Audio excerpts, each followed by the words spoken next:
when Stephen messaged me about this, and he said, hey, do you want to do talk about ethics of design? I thought, fuck yeah.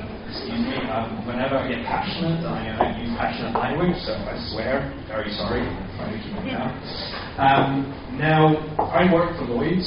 Everything that I talk about does not represent the views of the organisation. These are asking if I'm allowed to be here.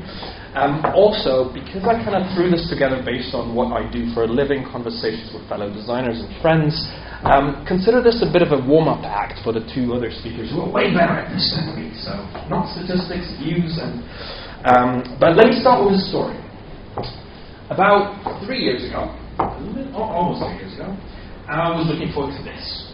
I was just about to buy a house, and this is the garden. All right, this is the picture from the real estate agent that I got.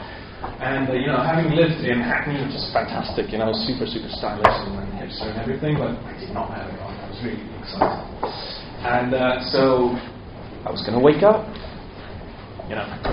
My mortgage was going to come through and I was going to move. And then instead, this happened. On the day that Brexit was announced, I moved house.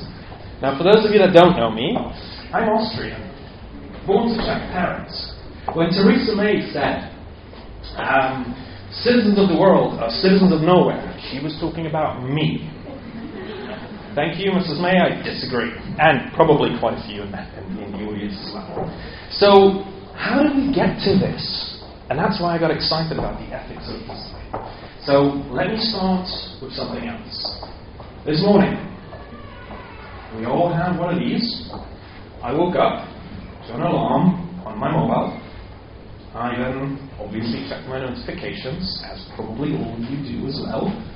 I then had a coffee, read the news again on my mobile, maybe on my iPad, and checked the travel alerts, and then on my way to work, watch Netflix or something like that. I got to work, and I emailed. We all do email. Everything's electronic email. Giant waste of time. We Googled a whole bunch of things. On my work laptop, I know I'm not supposed to, but of course I do it because I'm too lazy to switch to my mobile, etc. I Slack people, obviously, I communicate with them. And then, I do online shopping. I will go on Amazon or, buy groceries in Tesco or something like that, right? Evening comes. Back to my mobile, potentially. Dating. Tinder, Bumble, whatever your app of choice is, potentially. Grab an Uber to go somewhere. Maybe because you're too lazy to cook, you can get a Deliveroo, send to your home. All good. Now, all of this is great, right? You're thinking, hey, this is all more or less free, right? It's convenient. It's all there. Everything's at my fingertips. And, it's fantastic. The question is it? So, my parents come from Czech Republic. And in Eastern Europe before 1989, there was a huge surveillance state, right? So people that were suspected of wrongdoing or conspiring against the People's Republic, they were bugged, right? Literally, you had people break into your apartments and put cables and little microphones into the corners under lamps, the spy shit that you get to see in movies these days. If you haven't seen The Lives of Others, fantastic German film, go watch it. Now, what actually happens these days is we are worth a lot of money through data. We have these little devices that are in our pockets, right? And everything that I told you just now, we tell somebody. We tell different parts of the world. We tell Google what we like, or what we search for. We tell Amazon what we buy. We tell Facebook what we like. We tell Spotify the kind of music that we want to listen to. We tell Uber where we travel. All of this data comes together in different places. If you want to be really, really scared, try looking for your marketing data and see what's out there. There was a Wired article, I think it was in 2014, where the author actually pulled together all the relevant data that is out there about her. You had all these databases that said things like, she likes to shop in Sainsbury's and buys ready meals, takes a taxi usually on a Wednesday, supports these local causes, etc. And there's health data, etc. All of that data is anonymized by itself, but it's really, really, really, really trivial to put this together in one place to figure out who you are and what you do. It's really, really scary to see how accurate this is. Now, of course, all of this data is worth something, right? Because traditionally, this is what's used in order to... there you go. There you go. We use this, to market stuff to people. And this isn't new, right? So we've been doing marketing for years and years and years. It's just these days it's got much, much more sophisticated. Now, what's your data worth? I actually checked this out the other day. And there's a handy little calculator that tells me that my data is worth 45 cents, right? I thought I'm worth more than that. 45 cents? Really? Okay, well, go on to Google on that little calculator, on that URL, and you can do the calculation yourself. Super, super fascinating. But of course, 45 cents doesn't mean anything, right? Now, 45 cents is just me, little old me. Multiply that times a couple billion, and suddenly you see, where that data comes worth a lot of money.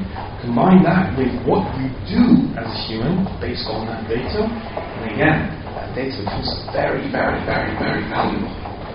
So what? Does it matter? Well, like I said, we've been marketed to before, right? We watch TV ads, listen to radio ads, look at newspaper ads. None of this is new. None of this is terribly nefarious if you think about it. Or is it? This is what happens with our data, right?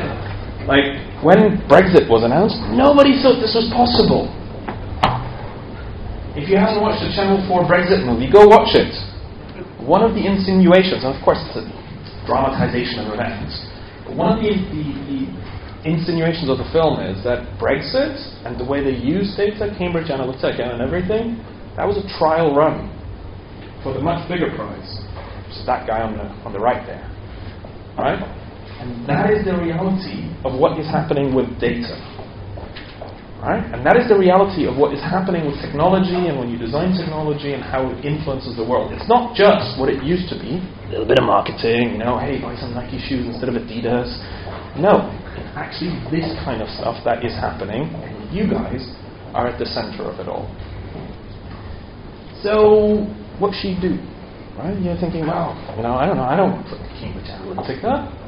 What influence could I possibly have? Well, there's a couple of things that I've been thinking about, but actually I'm more excited about the panel later on where we can actually ask questions and discuss. Right? So take this as food for thought rather than a manual. So number one, I think we need to think about honest design. I don't think, again, that this is new. We've always been doing this, right? We've always been talking about, okay, what is our design trying to achieve? The key thing that we've always done is bring together user needs, bring together business needs, and make sure that they overlap somewhere and you don't do anything nefarious. These days, more than ever, it's really, really important that you as designers think about what are we doing with the data that we're asking people for? Where is it stored? How is it being handled? Right? Just because we have GDPR in place doesn't actually mean that it does what it's supposed to. So think about that. My favorite example of GDPR is if you go to the Daily Match, I can put a picture of this, and the cookie consent just says whatever. Right? This is true. The other thing, design for control. So GDPR was supposed to give us control. Right? GDPR was supposed to be all about, okay, you specify what your marketing preferences are, and if you go to somebody and say, hey, I want to be deleted, there you go, it should be possible. It's much, much more difficult than that. So with all the data that you handle, with everything that you do, think about what's going to happen once the customer or the user or whoever has actually entered it. Can you give them control over it? In the area that I work in Lloyds, which is security and fraud, it's all about figuring out, what their authentication preferences are, for instance, right? What their security preferences are. Now, I'm also realistic about it. This is really, really, really hard, right? I mean, if I talk to my mum about authentication preferences, what? So, two-factor authentication, whatever. And then finally, use data for good. So I've been telling you about all these nefarious things, right? Like, what could you do? I can spy on somebody. I can, unduly influence an election, right? On the other hand, all of that data can be used for good as well. So again, I work in security and fraud, and with all that Cambridge Analytica style data, I'm thinking, Could we predict when somebody might be defrauded? Could we use this data for good somehow? Could we make fraudsters scared of the bank? Like, fraud on Lloyds? I'm going to go to HSBC.